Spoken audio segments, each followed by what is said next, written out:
bienvenue dans votre émission, fidèles téléspectateurs. Nous vous saluons de partout où vous nous suivez. Alors, nous parlons avec vous de l'assistance ou de l'aide. Nous avons débuté avec ce thème qui fait partie même des piliers de la transformation à l'image de Christ.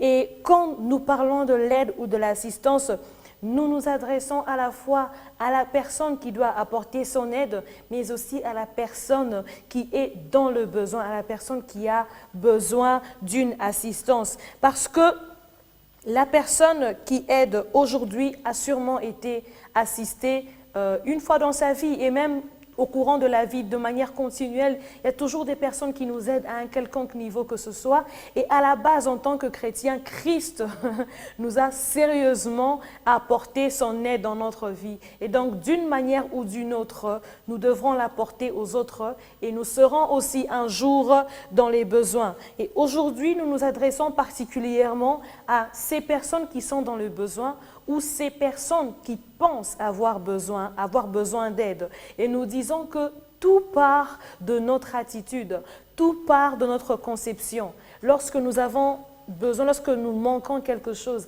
avons-nous fait l'inventaire de ce que nous avons et de ce que nous n'avons pas? Avons-nous étudié tout ce que Dieu a mis à notre disposition? Dans quelle attitude nous attendons ce qu'il nous faut? Et donc, nous comprenons qu'au milieu de tout cela, tout part de la mentalité que nous avons. De la mentalité, c'est comme ça que la dernière fois, nous avons parlé du renouvellement de l'intelligence, qui est important dans la vie du chrétien, dans la vie de tout le monde, dans la vie de tout celui qui a Jésus-Christ, que nous soyons dans le besoin ou pas. Ainsi, aujourd'hui, nous parlons de la mentalité de pauvreté. Dans ces thèmes, certes, nous nous adressons aux personnes qui sont dans le besoin, mais nous nous adressons aussi d'une certaine manière à la personne qui doit apporter l'assistance, dans la mesure où, lorsque nous apportons notre aide, ça doit être vraiment ciblé et vers les bonnes personnes, vers les personnes qu'il faut. Mentalité de pauvreté. Nous en parlons aujourd'hui avec l'évangéliste Léonard Kissoangui, j'ai failli dire révérend. Tout ça, ça marche toujours. Ok, je suis contente de vous voir. J'aime beaucoup votre veste évangéliste, c'est vraiment très beau. Merci beaucoup. Alors, nous parlons de la mentalité de pauvreté parce que tout part de la tête, tout part de la conception, tout part de la manière dont nous nous considérons et de la manière dont nous considérons notre situation. Mais comment comprendre cette expression-là, ou voilà cette expression-là, cette compréhension-là, bibliquement, mentalité de pauvreté? Tout à fait. C'est vraiment bien de bien cadrer cet élément dans le contexte de la transformation, parce que nous disons la transformation doit partir de l'intérieur de l'homme, de la personne, pour se manifester dans son comportement visible aux yeux des autres. Et ici donc, nous avons dans l'émission passée, si vous vous souvenez bien, chers téléspectateurs, parlé de la notion de la dépendance à outrance, ou du syndrome de la dépendance. Et ici, chez nous, au Congo, il y a une expression généralement connue, Sombelangaye, Kabelangaye, Pesangaye. Donc, il y a des personnes qui, n'ayant même pas réalisé la différence entre le besoin et les désirs, vivent plus sur les désirs, et ainsi écrasant les besoins, ce qui fait que, ayant tout ce qu'ils peuvent avoir, mais ne s'estiment pas vivant dans l'abondance. Et ce fait de ne pas comprendre, de ne pas percevoir ce paradigme, n'est-ce pas, de la possession, qui est d'abord un état d'esprit, avant d'être une possession de matériel. C'est cet esprit-là, c'est cette mentalité-là que nous voulons décrire, parce que pour prescrire l'aide ou l'assistance, il faut que l'on sache qui a réellement besoin de l'aide et qui a besoin d'autre chose que de l'aide. Qui a plus et qui doit passer ça à d'autres. C'est donc là la mentalité que nous voulons décrire, et lorsque nous aurons bien cerné ça, nous resterons alors suffisamment avec l'espace clair pour dire qui a besoin de l'aide et comment nous pouvons produire l'économie abondante pour avoir cette aide. Voilà donc pour en parler, nous avons regardé, n'est-ce pas, n'oubliez pas qu'un des textes majeurs pour trouver les repères pour la transformation, nous l'avons dans Luc chapitre 4, verset 18, où les serpents, enfin, Le malin, pour ainsi dire, vient trouver Jésus, le malin, Satan, pour dire à Jésus, tu vois, il y a des raccourcis pour trouver la réponse à tous les besoins que l'homme peut avoir. Et vous vous souvenez, Jésus a dit non, il est aussi écrit. Et donc, cette mentalité de pauvreté vient déjà dans Genèse, le chapitre 3, le verset 1 à 3. Je peux le lire. Exactement. Les serpents étaient les plus rusés de tous, enfin de tous les animaux dans les champs, que l'Éternel Dieu avait fait. Il dit à la femme, Dieu a-t-il réellement dit? Vous voyez déjà la ruse. Dieu a-t-il réellement dit? Et là, il commence à mettre dans la mentalité de la femme les doutes. Vous ne mangerez pas de tous les arbres du jardin, etc. Vous pouvez lire la suite du verset, jusqu'à ce que, finalement, les serpents séduisent la femme pour lui démontrer que Dieu avait bien plus qu'il avait à donner à l'homme et à la femme. Mais il en a empêché. Il ne leur avait pas donné tout ce qu'il leur fallait. Alors que dans la tête de Dieu, dans le plan de Dieu, il avait donné à l'homme et à la femme les jardins où il y avait et la sécurité alimentaire et la sécurité sociale et économique. Donc, de ces mensonges ressortent 3 éléments. Et ces 3 éléments que la femme va devoir regarder et qui constituent justement la base ou le soubassement de cette mentalité de pauvreté se retrouvent. 1. Les fruits était bon à manger. Donc, il y a d'abord le fruit qui est dans l'arbre pourtant qui a été interdit, n'est-ce pas, de ne pas manger le fruit de cet arbre-là. Cela indique déjà que vous ne vivez pas dans l'abondance. Il y a des trucs que vous devriez avoir, il y a des biens que vous devriez avoir que vous n'avez pas. Il manifeste là un besoin qu'il souligne dans le cadre alimentaire ou dans le cadre de la sécurité alimentaire. Deuxième élément, dit l'arbre ou les fruits de cet arbre-là étaient agréables à regarder. Vous voyez, encore une fois, on n'est pas juste dans les besoins essentiels, fondamentaux, mais on est dans un plaisir. Troisièmement, l'arbre et surtout les fruits étaient précieux à ouvrir l'intelligence. Encore une fois, ici, il y a l'envie, il y a le besoin de connaître pour connaître. Vous voyez? Et ces éléments-là, ces 3 éléments, lorsque on est juste dans une course effrénée pour avoir la suffisance au-delà de ce qu'on a, on bafoue ce qui est essentiel. Lorsque on court vers les plaisirs, on bafoue ce qui est essentiel. Lorsqu'on croit être plus sage que les sages autour de soi-même, on abandonne l'essentiel et on court dans ce qui n'est pas essentiel. Ce qui était totalement couvert par Dieu, parce que quand Adam et Ève étaient dans le jardin tel que placé par Dieu et écoutaient la vérité de Dieu, il n'y avait pas de manque, il n'y avait pas de honte.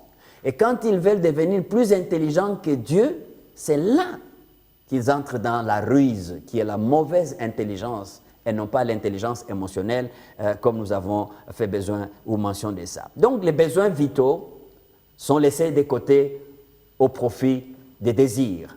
Et la réponse du monde, généralement, aux besoins de l'homme, c'est une réponse qui est éphémère. Les feuilles. Vous voyez, les feuilles qui vont se faire brûler tout à l'heure. C'est éphémère. Alors que ces gens étaient tellement habillés par Dieu lui-même et ils n'avaient même pas honte. Voilà ce qui va faire que Dieu arrive à restaurer cet aspect des choses. Donc nous parlons ici d'une mentalité, n'est-ce pas, de pauvreté comme étant une réalité qui représente un géant, comme les géants Goliath face à David. Et donc c'est cette mentalité, c'est cet état d'esprit que nous voulons bien, n'est-ce pas, décortiquer pour pouvoir changer des paradigmes autour de ces concepts. Merci beaucoup, évangéliste, pour ces éléments de réponse. Alors, si la mentalité de pauvreté nous emmène à cet état que vous décrivez, comme Adam et Ève qui se sont retrouvés en train de manger le fruit alors que Dieu leur avait tout donné, et ils se sont couverts avec des feuilles qui sèchent, bien sûr. Alors, quel est alors l'opposé de cette mentalité de pauvreté, la mentalité que nous devrons avoir? Mais c'est ça exactement que Jésus-Christ vient restaurer. Il vient démontrer dans dans les grands textes des béatitudes, dans Matthieu chapitre 5, le 13 premiers versets, Jésus vient, il démontre que le vrai bonheur n'est pas dans la possession des choses que l'on croit avoir, mais c'est bien plus dans une mentalité où l'attachement est à Dieu, l'attachement est à Christ, l'attachement est à celui qui donne la bénédiction qu'à la bénédiction elle-même. Et ça, je veux bien insister là-dessus parce que quand nous voulons bien aborder cette question de l'aide, il faut qu'on comprenne à quel moment on a besoin de l'aide et de l'aide qui soit réellement substantielle. C'est pourquoi nous avons les textes de Philippiens 4, 11 à 13, qui pour moi représentent bel et bien un texte opposé à celui de Genèse où Adam et Ève se trouvent être, disons, déçus, trompés, déroutés pour tomber dans le piège de l'ennemi. Donc, je lis ce texte dans ce sens. Ce n'est pas en vue de mes besoins que je dis cela. Ça, c'est Paul qui parle, car j'ai appris à être content. Voyez-vous, c'est un état. Content de l'état où je me trouve. Je sais vivre dans l'humiliation et je sais vivre dans l'abondance. En temps et partout, j'ai appris à être rassasié et avoir faim. Rassasié d'un côté, mais aussi avoir les moments où on a faim, n'est-ce pas? C'est une mentalité, c'est un état d'esprit. Et il avance en disant être dans l'abondance et être dans la disette. J'appuie tout par celui qui me fortifie. Ça, c'est vraiment l'opposé de celui qui dit, vous savez, il y a quelque chose qui vous manque. Dieu vous a caché quelque chose.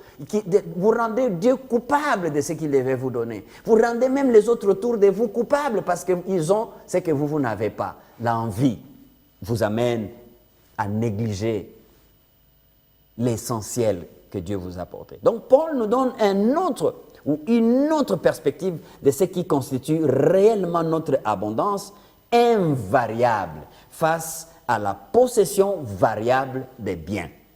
Vous voyez, avoir 5-6 chemises, ce n'est pas mauvais.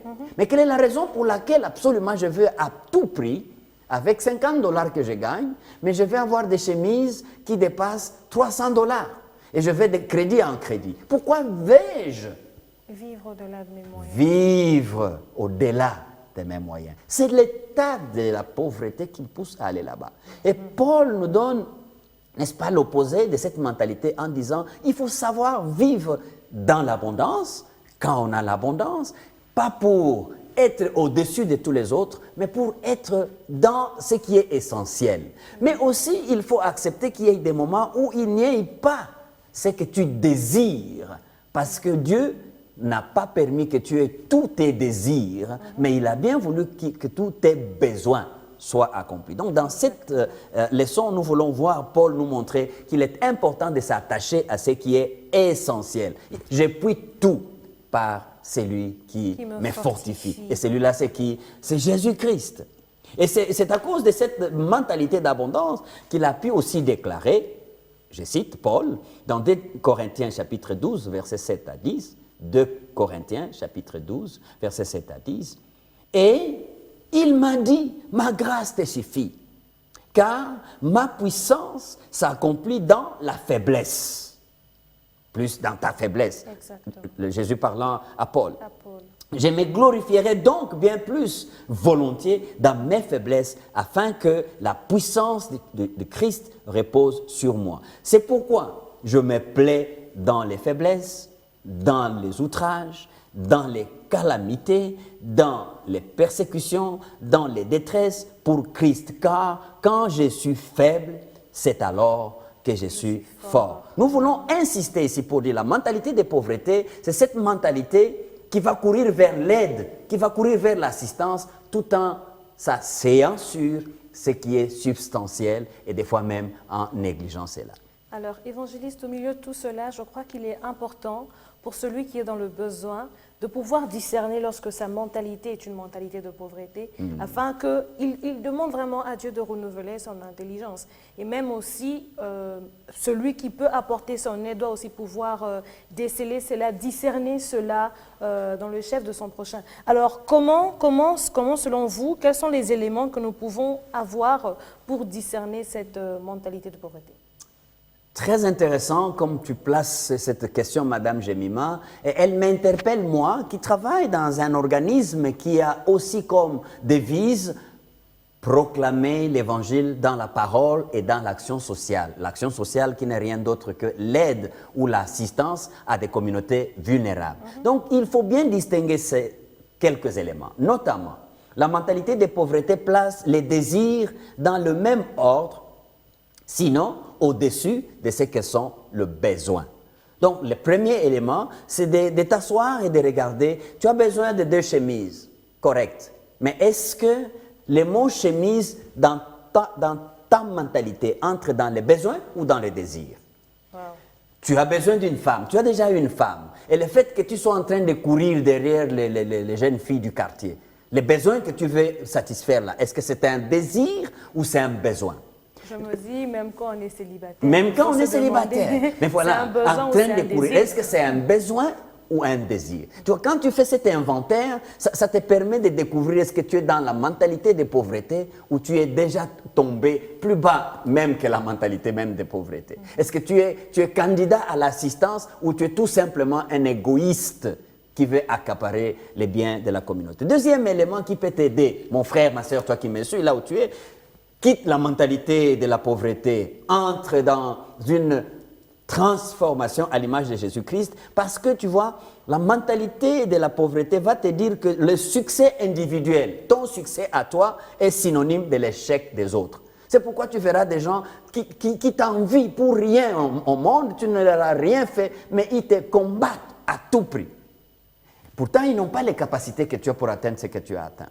Pourtant, ils n'ont pas les moyens d'atteindre ce que toi tu as atteint. Mais ils te combattent tout simplement parce que pour eux, ils croient qu'ils n'ont pas atteint le succès, ils n'ont pas atteint l'élévation, c'est parce que toi tu es là où tu es.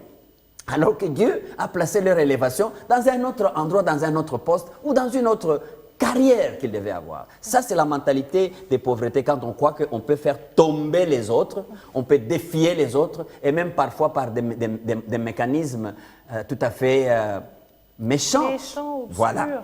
Et donc, la mentalité de pauvreté aussi, tu veux bien faire ton inventaire, ma soeur, mon frère, toi qui me suis, la mentalité de pauvreté considère les tunnels obscurs comme étant la fin du monde. Ça, c'est la mentalité de pauvreté. Voilà un monsieur qui voulait bien réussir dans les études à l'université. En première année graduat français, ça n'a pas réussi. Deuxième, troisième, ça n'a pas réussi. Quoi? Bon, c'est fini. Je ne suis pas bon pour les études universitaires. Non, ça, c'est un tunnel de l'option français où tu n'as pas réussi. Ça, c'est l'option commerce ou commerciale que tu n'as pas réussi. As-tu essayé l'informatique? As-tu essayé le journalisme? Bon, dans le journalisme, tu voulais faire vraiment le reporter, mais as-tu appris même comment être le régisseur?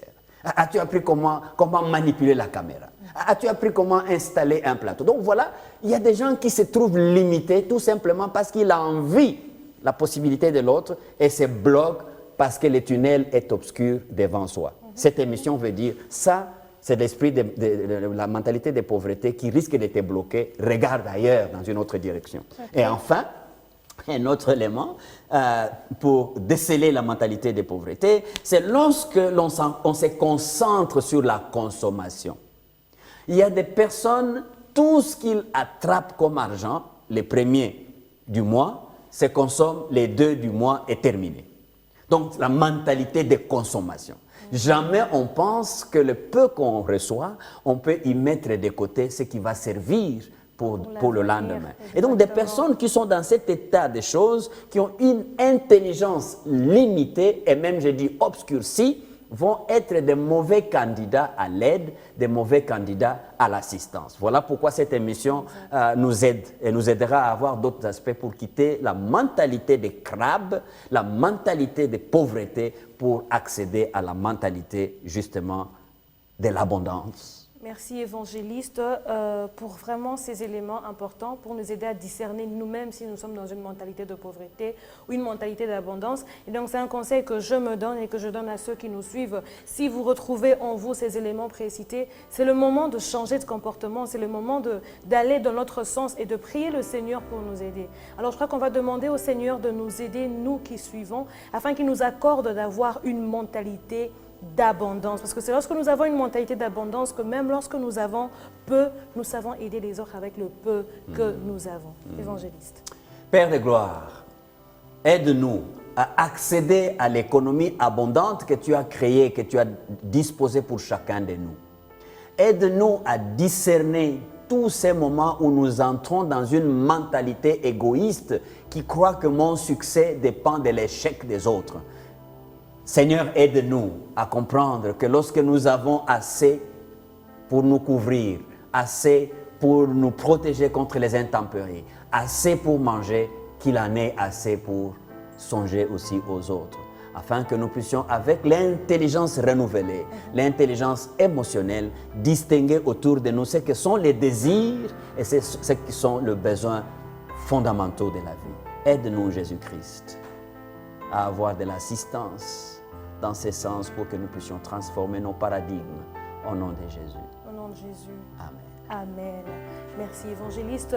Merci de nous avoir suivis, fidèles téléspectateurs. Merci à Dax, merci à Vanessa, merci à Kevin et Jérémy, merci à toute l'équipe qui est présente pendant cette émission. Merci à vous. Bonne suite de programme sur B1 Télévision et que notre Dieu vous bénisse tous.